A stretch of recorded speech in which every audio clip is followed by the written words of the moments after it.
Profit is brought to you by StopToShop.com, and they've got some of the best prices on the internet for the new emerging power set. Now's the perfect time to stock up on playable cards like Gothitelle, Pokemon Catcher, Tornadus, or even the new Pokemon Trading Card Game Online code cards. Click on the link in the description to check out the set. When you do, you'll get a 10% discount on your full order at checkout. When you're looking for cards, make the stop. It's Stop to Shop. Hey everybody, it's J-Wittz here from the Pokemon Trading Card Game Show Profit, and boy, it has been a long time. Now, the same reasons that applied before for me being late time to time are the same ones that apply now. School is crazy. I changed over majors, I took some half-semester classes, and things are just nuts. I have a ton of projects, a ton of books to read, just all kinds of busy work that really keeps me from doing all the things that I want to enjoy, or, just things that will progress my talent and ability in media production. However, I'm trying my best to get anything out when I can. These videos in particular aren't too hard to make, so I'm going to try and keep back up with the pace, but as always, unless I tell you guys otherwise, if something's late, it's going to be because of school. Not just school, but also preparation for the real world. I graduate in about a year now, and that's not much time. I need to start looking into internships, future job opportunities, different types of skills for me to apply, different things that I need to acquire before it's too late. So I'm working really hard at that. I respect you guys for your patience as always, although I know some of you guys have been upset.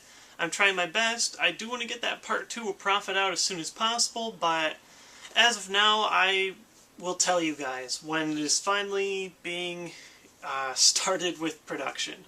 I've got the script done, but just haven't been able to sit down, record, and put it together. But when it is being put together, I'll let you guys know on Facebook.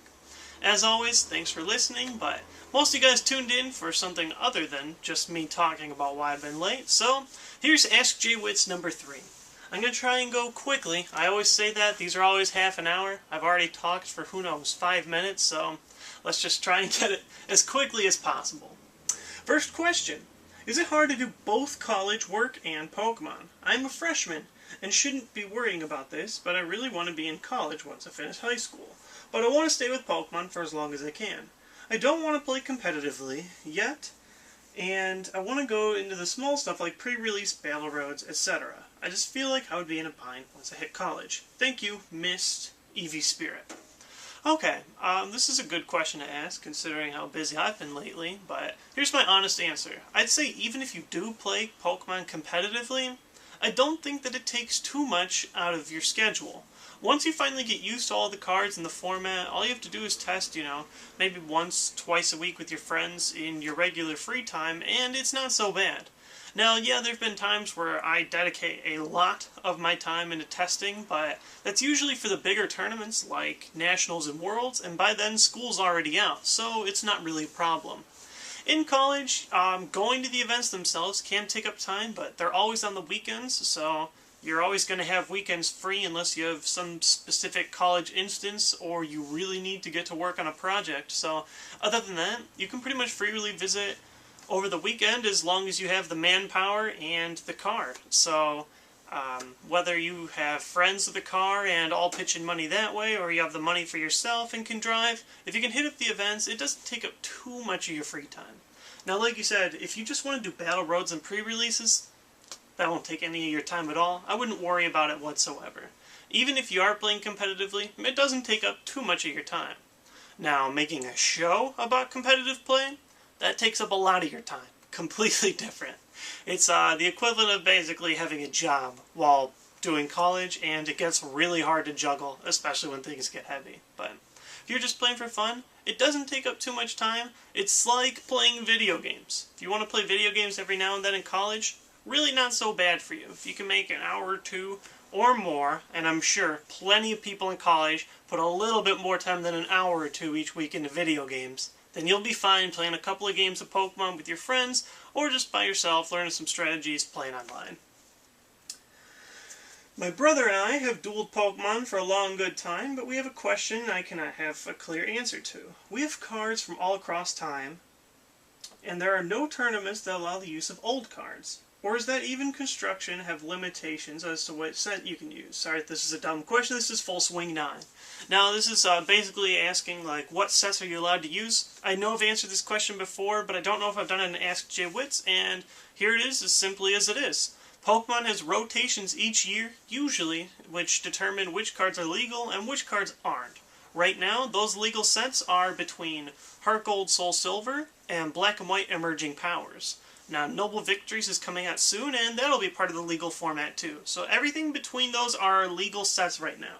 Unfortunately, you cannot use older cards in official tournaments, and a lot of people think this is dumb, especially people who are first getting into the game, but completely honestly, it keeps the game interesting. There's some really good cards that have been released in the past, and they'd just be too good now, or there's some cards now that are just way too good for the old cards back then. Things keep changing, and so to keep things interesting, we have a new format each year, which gives us new decks and new things to explore, other than just dealing with the same overpowered cards over and over again. So, if you're one of playing in some kind of competitive play, those are the rules that you're going to have to abide by between Heart Gold, Soul Silver, and Black and White Noble Victories, and each set after that until the end of the season. But if you just want to play for fun, play with whatever you've got. I think that's the best way to do it if you're not going to invest a lot of money into new cards, and it's still fun that way anyways. Hey J-Wittz, I was wondering what you thought about the ridiculous deals on cards that Japan gets. They often get the best playable cards and theme decks, and have ridiculously good deals on box sets. I'm talking meaning about Japan's recent Thunderous vs. Tornadus box set, where the box has two 30-card decks, and one Zekrom, Reshiram, Victini, Landorus, Thunderous, and Tornadus. Whereas here in the States we get Reshiram and Zekrom box sets that have one of each card and 4 boosters. This is Jams of the Deaf. Well, Jams of the Deaf, I would agree that Japan does get a lot better stuff geared toward players than we do, and I wish that we got stuff like that. However, I think Pokemon is slowly crawling their way toward realizing that this might be the better way to go to make the game more affordable for new players. For example, we have these new, I don't know the exact name for them, but they are Theme Deck Battle Box Sets, something like that. Something Theme Deck something. And what's most important is that one of these sets comes with Yanmega Prime in it. Now, that's not nearly as good as getting all these great cards all at once like you do in Japan, but it's a good step. Pokemon understands that there are playable cards out there that are really expensive, and so if they make it easier to access for different players, especially those who have less money and want to get into competitive play, well, then that's an available option. Now, the two that you listed, the Zekrom and Reshiram boxes, those actually aren't so bad. It's still at least a playable card. There's a ton of different box sets or tins that Pokemon have released with non-playable stuff that really just doesn't mean anything at all, and while we already have gotten Zekrom and Reshiram before, at least they're giving out playable stuff instead of random promos.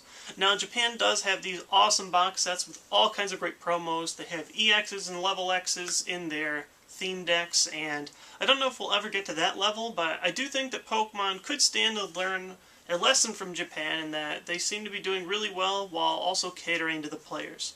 We're slowly reaching that level. I don't know if we ever will, but it's definitely a pipe dream. Dear J-Wittz, I've moved lately and want to know, do you know some ways I can trade online? This is Ninetales98.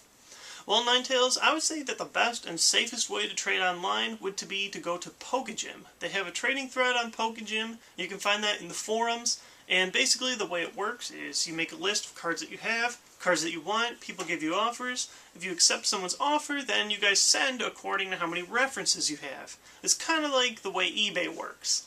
If you see somebody and they've got something like 20, 30, 40 positive trades already, then you can pretty much stand to accept their trade and know that they're probably reliable if they've made that many good trades before. Also, there might be people with either negative references or not that many, and you can check their history to see if they've been loyal to their traders as well.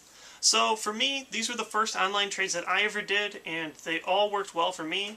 Had the occasional problem, maybe 1 in 50, but altogether things worked really well, and it was the best way for me to trade online. A lot of people also trade online with YouTube and their accounts. They'll make trading accounts and they do it that way. I've made plenty of trades over YouTube and I've had just about no problems down the line. Sometimes something's lost in the mail here or there, but so far everything's been a positive experience. So either make a YouTube account and make a Pokemon trading thing, or look for other YouTube accounts where people are trading their cards, or check out PokeGym. Hope it helped. Hey J-Wittz, I'm Floridan in competitive play, which I've heard is one of the more competitive states. It is. And I have a huge weakness, that I am stubborn. I do not like to play mainstream decks, such as Megazone, Reshifulotion, or Gothitelle. I feel no pride in winning with those decks, so I tend to build strange and unique decks like Mew-Cario. Do you think it's necessary to play mainstream decks to do well at tournaments? This is Konaru Vocal. Well, Konaru, this is a tough question. Like I've said before, I don't usually play rogue concepts that often unless I know that they've already succeeded in one way or another.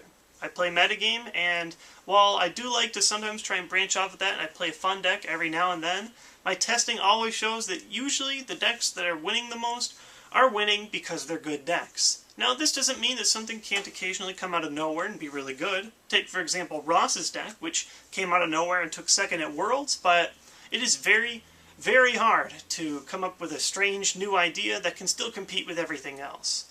Now, your level of competing definitely depends on what you're striving for. Are you trying to get an invite in a Worlds? Are you trying to do a decent job at every tournament you go to? Or are you trying to just, do all right at each tournament while still having a fun time? That really depends on your deck decision, and if playing different decks is what you're comfortable with, then I think that if you keep playing, you'll eventually find something that does a little bit better than the rest.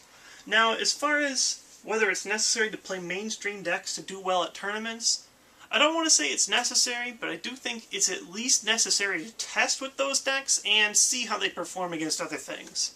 If you never test with them, then you're never really going to know their weaknesses in the first place, so even if you don't like building these decks or playing with them, you still should build them just so that you can test against them and figure out what works for you. Altogether, mainstream decks do win because they are good decks, and there are a few rare occasions where a random deck comes out of nowhere and can beat them. What I suggest to you is test at these decks so that you know what's worst about them, and find a way to beat that if you're stuck playing rogue concepts and just don't want to play with the decks that everyone else is playing. Dear J-Wittz, how do you decide how many copies of a specific card you should run? This is Incognito Lens. It's a hard question, but for the most part, I would say that... Okay. This is kind of weird. I'm trying to think of the best way to piece it out. If you want something to be your main attacker, you should probably be running 4 of it, or at least 3 of it. For example, maybe you want to run Zekrom Tornadus, you probably want to run 4 Zekrom and 4 Tornadus. Now, beyond that, lines get a little weird, but main trainers are also things that you want to get 4 of. Most decks usually have 4 Pokemon Collector, up to 4 Catcher, 4 Junk Arm, almost every deck has 4 Pokemon Communication, stuff like that. Consistency is really important in Pokemon, so when you have more copies of a card that's important to your deck, then that definitely helps you get the things that you want more often. So as far as trainer cards, you usually want to pack those in 3s or 4s, unless they're a specific card that only helps you in a random instance. For example, the card Switch is usually played in 1, maybe 2 copies in each deck. But something more important like Professor Oak's new theory, which lets you shuffle your hand in your deck and draw 6 cards, that's usually played in at least 3 copies because it's important to drawing new cards in your deck. As far as Pokemon goes, lines usually vary, but if you're running an all-basic Pokemon deck, your main attacker should probably be 3 or 4 copies. If you're running a Stage 1 deck, your basics in Stage 1 should probably be around 2 to 3 or 4. If you're running Stage 2 deck, lines are usually looking like 4-2-4 or 4-1-4 as far as the basic, Stage 1 and Stage 2, and that's because of Rare Candy. And of course, if you're running a Stage 2 deck, then you should probably be running 4 Rare Candy. Now, this is kind of hard to explain just looking at the camera off the top of my head, but what I suggest to you is go to something like 6prices.com and look at some of the builds that they've got there. There you can at least get a good feel for the amounts of cards that are usually run in different kinds of decks, and that should let you understand a little bit why some cards are more important than others in competitive decks. Do you think it would work to trick your opponent by putting Pokemon like Solosis and Yanma into a deck thinking you were going to set up Yanmega Prime and Reuniclus? This is Cash Money Hero 1999. Now, this trick's been done before. It's not unheard of. I believe back in the day, people used to run 1 Dusknoir and they'd put it down, and people would think that they were running Dusknoir from Diamond and Pearl. Now, Dusknoir had an ability that let you shuffle your opponent's Pokemon from their bench into their deck, and this could prevent them from playing too many bench Pokemon down. The ability was affected by, I don't remember if it was if your opponent had 4 or 5 Pokemon on the bench. I think it was if they had at least 4, so sometimes someone would play a Duskholm, people would be a little bit more cautious to not place down more than 3 Pokemon on their bench. Now, that effect works. Nowadays, I don't really know if that effect is as strong. You really need to have a Pokemon to put down if you want to fake your opponent out that really changes the way that their entire strategy goes. If you put down Yanma and it could become a Yanmega, that doesn't really affect them too much. It just makes Yanma a pretty easy prize to pull up with Pokemon Catcher, and knowing that your opponent has Yanmega in their deck doesn't really change your strategy too much. Same thing goes with Reuniclus. If you put down a Solosis, they might attack it right away because Reuniclus is so important in different kinds of decks, but let's say they don't. Then you're stuck with a 30 HP Reuniclus that can be sniped by Yanmega Prime. It's another easy prize for Pokemon Catcher, and it probably won't change your opponent's strategy that much. Now, I don't know if there have been too many other instances of faking your opponent out by running something without running its evolution lines, but you really need to have something like Dusknoir from Diamond and Pearl. Check that card out on an image search, and you'll understand why it was such a good card to fake people out with. It prevented your opponent from playing down extra Pokemon on their bench without, in their mind, taking a risk. So unless you play something that effectively tricks your opponent or really makes them reconsider the way that they were going to play against you, I would say that this isn't too great of a strategy. In this format, I haven't really seen anything that evolves that would really change the way your opponent would play, so I don't really think it's a good strategy right now. I have a question maybe for your next Q&A. My question is, although Pokemon has a really big community ranging in several age groups, do you ever get embarrassed if Pokemon is ever mentioned outside of the community? Although it shouldn't, it can often be looked down as a child's card game, as if, hey, you're 25, what are you doing playing Pokemon? If you get me. Awesome stuff as always. This is Pichu Level X. Well, Pichu, I wouldn't be running a show about the Pokemon trading card game if I was embarrassed about it, but I would like to help you guys out. Now, different age groups can vary, different communities can vary, but the way I see it, if your friends make fun of you for playing Pokemon, then you probably might not have the best friends. Now, I know that things can be really tough and people can be really cruel at the younger ages or even the older ages, but if you find real friends, they probably won't care what your hobbies are unless you do something really weird or destructive to other people. If you're just playing Pokemon, most of the time, my friends think it's cool. Now, this might vary from person to person, but, you know, I'm a pretty nerdy person. We all play pretty nerdy stuff. I've got a friend that, you know, plays World of Warcraft, and I've got a friend that's into My Little Pony. But hey, that's, you know, that stuff's popular online. Can't really judge your friends too much if they really are your friends. People are going to have weird interests. So what? It's quirky, it's weird. Pokemon is a kid's card game, but it's been played from all kinds of ages. Everyone plays the video games, everyone's nostalgic for it, and you can't really let someone take you down if you like enjoying something that you enjoyed in your childhood. Now, it's not like Pokemon is something that really keeps you from staying a mature, regular adult, and I don't really think that it deserves any kind of criticism if you play it. Now, maybe, yeah, if you take it really seriously and try and shove it into your friends' faces all the time, I can see how that annoys them, but if you just do your thing, I usually don't worry about it. If people don't like the fact that I play Pokemon, well, then they're not really people that I should be surrounding myself with anyways. And as far as age groups go, all the best players are older than 21 in this game. Jason Klasinski, he's something like 25, 26. Kyle Pukasukovic, he's something like 22, 23. All these really good players in the game right now are all, you know, around the mid-20s age. That's probably around the age that you were talking about and around the age where people would say, oh, aren't you a little old to be playing Pokemon? But everybody's got their own nice group of friends. Most people that play Pokemon are still normal outside of their regular life, and so I don't really think that it should be used as a front to judge people on what kind of people they are. So I guess if people are chastising you for playing Pokemon, just tell them, hey, I enjoy it, I'm not judging you for the stuff that you do, and if they still don't agree with you with that, then maybe they aren't being the best friends to you. But anyways, that's the way I've always looked at it, and because of that, I don't care that I play Pokemon. I wear Pokemon t-shirts. I wear that Magikarp shirt that I have all the time. Sometimes I get funny looks from people in the streets at college, and sometimes people, they laugh. They relate to it. Everyone knows about Pokemon, and I think that there are a lot more embarrassing things that you could be into as far as, different random weird hobbies. What's a good rule of thumb for energy in a deck? I found that is the hardest part of deck building, especially with multiple energy types.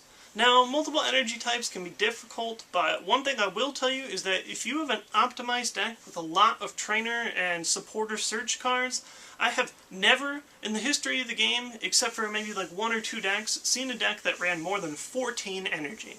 So what I would try and do is run a very consistent deck with a lot of trainers and supporters that you search and draw more cards, and then you won't need so many energy.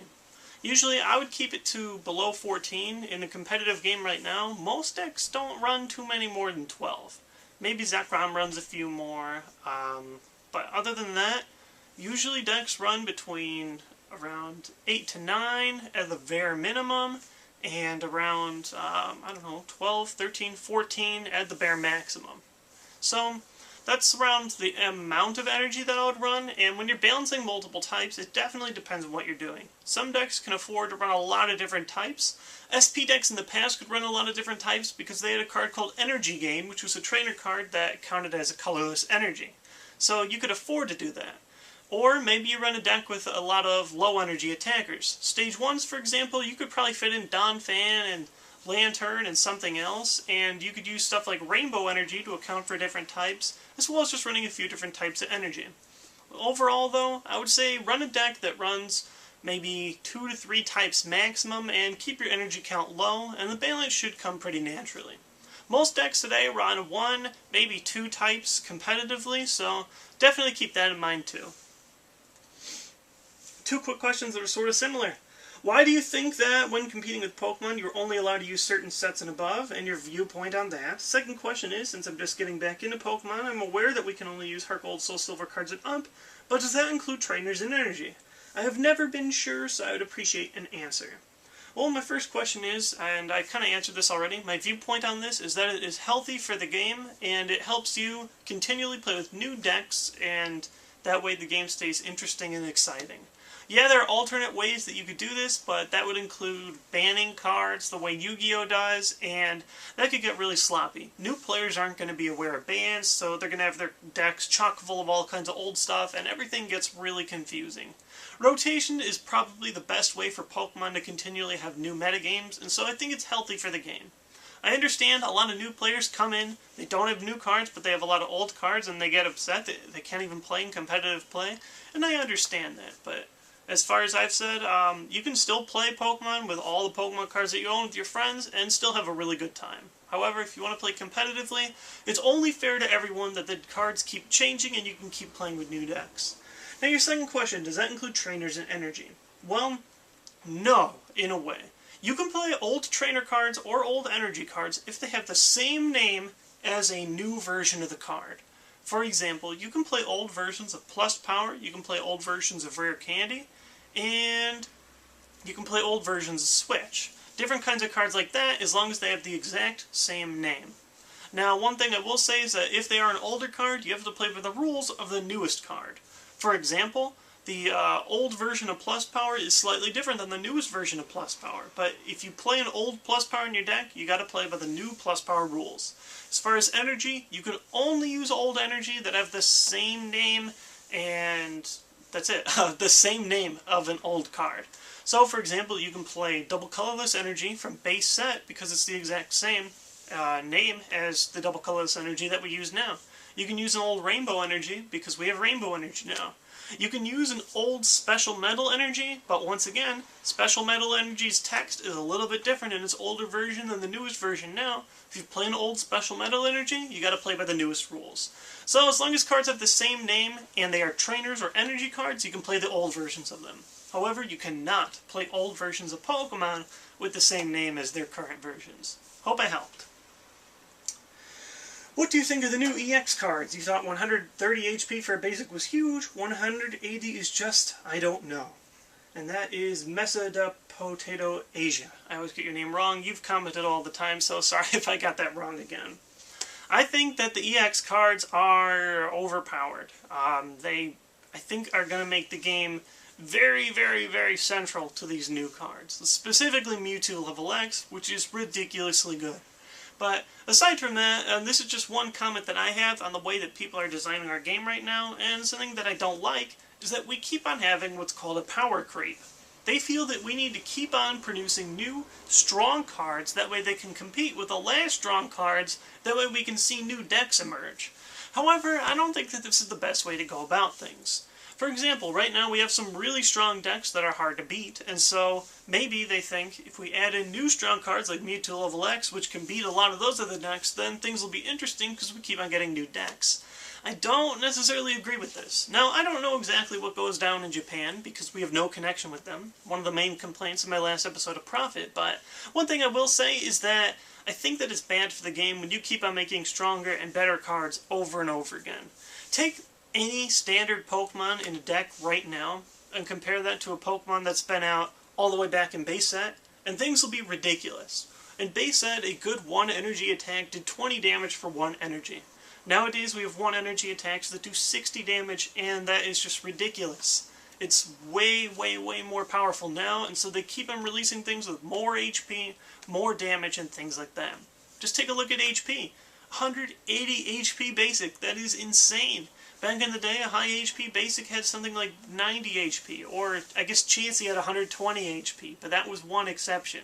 It's just things like that. If you keep on making things more and more powerful, then those are going to be the new standard, and you're going to have to keep on making things more powerful till it gets ridiculous. I think a better way to design the cards is to make new sets with cards that specifically counter popular decks. Now, I know that they don't design the sets with that in mind. They don't really think about what competitive decks are out there, or at least not usually. And I wish that they did. That way we could get cards that weren't overpowered, but maybe they added a new dimension to the game. Maybe they found some way to counter basic Pokemon, like the Zekrom Tornadus deck that goes around right now. Maybe they could find some way to shut down a strong Stage 2 deck, or find a good way to dismantle Trainer Lock. That way the format would keep on getting interesting without completely shattering it with a new, giant, awesome card. Now that being said, EX cards are going to be really good. Most of them are good. Some of them a little underpowered. Unfortunately, I think Regigigas EX is underpowered, and he's one of my favorite Pokemon, but for the most part, I think that they are really good, and they are going to be a big force in our metagame. My question is, do you still plan on doing a series based on helping new players getting into the game in general? This is Dark Paladin Duelist. Well, I would like to do a series, or at least something similar, but basically what I'm doing now is as close as I'll probably get to that in a long time. Right now I'm just trying to answer any questions that anybody has to help them out. I try and answer some of the biggest questions, and a lot of those would help you get into the game, but anything bigger than that, and I feel like Pokemon has already been doing some steps to really help you get into the game. Right now they have an online tutorial that teaches you how to play Pokemon, and I think it's great. There's no reason for me to make a video teaching you guys how to play Pokemon, because that video is perfect as it is. And that being said, they also have the free Trainer Challenge, which lets you actually play games, and I don't think that I can teach that any better.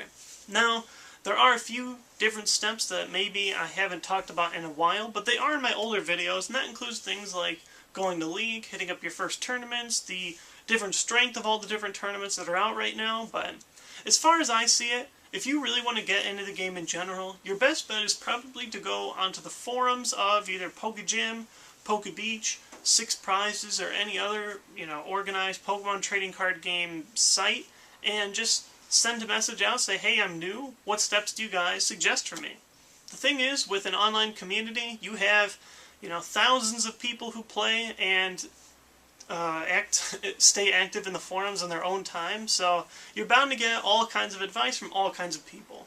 With this show, I'm just one person with one opinion, so the stuff that I do where I make commentary on what decks that I think are good, I think that works well for a one-person show. Teaching you guys how to get into the game, while I think could be really helpful, I don't know if it's necessary. There's a lot of other resources that do a better job than I could, and I admit that. Now, as Pokemon keeps on getting bigger and bigger with their online card game, I think that it's going to help you guys get into the game way better than I ever could have. And if you ever have any questions about anything intermediate, be sure to check out forums. And last question, why does everyone seem to want bulk so bad? I've been seeing people trade great cards, Yamega Magnezone Catcher for mass bulk. Is it to compete with other people's collections, or are they hoping to receive cards that are worth a lot of money? This is Phenomality, and here's what I think is going on. I haven't seen these trades myself, but they happen from time to time. People want a lot of bulk cards for good stuff, and that is because bulk cards actually have value. Now, I don't know everyone's rate, but the standard rate that I've seen is you can sell about 1,000 bulk Pokemon cards, that's just common, uncommons of any kind, to Troll and Toad for what I think is $55. So if you collect 1,000 bulk cards and send them out to Troll and Toad, you can price out bulk cards at around whatever would eventually get you 1,000. So for example, 500 bulk cards to the person getting the bulk is probably worth to them something around $22 to $23, because once they get 1,000, they can ship that out for some money. And that's about the only reason I can see why people would want bulk. I know that there are probably other ways. I'm sure Troll and Toad does not just take this bulk and hold on to it. I'm sure Troll and Toad has another source where they sell their bulk to and they make more money than $55. So there's probably a community that I'm just not aware of that really wants bulk and can make a lot of money out of it. But as far as I see it, it's a pretty good exchange. Like, at the moment, I always have extra bulk cards that I just am not going to use. Commons and commons that I have nothing I'm going to do with. If you sell a bunch of bulk cards, either in a trade or for money, that benefits you and it benefits the other person in some way too. Usually, when I go to regionals or nationals, there are vendors that buy your bulk cards, so I always get them in some of those white cardboard boxes that I don't have any with me because I've sold them all, but I fill a white cardboard box up full of a bunch of cards that I just don't need anymore. They price my bulk and it makes some money back for the money that I've already invested into the game. So, hope that helped you guys about bulk. Hope that I answered any question that you guys had that you were kind of not sure about, and I hope that this video was not boring. I'm sure it's really long. I feel like I've been sitting here forever, so who knows, maybe I passed the half-an-hour mark, maybe I didn't. I'm really not sure, but hope you guys enjoyed it. I would like to make more videos when I have more time, but I'll try and keep you guys updated when I can. Regionals is coming up. That is next weekend, so maybe I'll get something out there, or at least I'll like to hear what you guys would like to hear about regionals in the comment section below, and I'll be happy to answer any questions that I can before regionals finally start. Until then, thanks for watching my videos, thanks for playing Pokemon, and I hope you guys have a great weekend. Peace!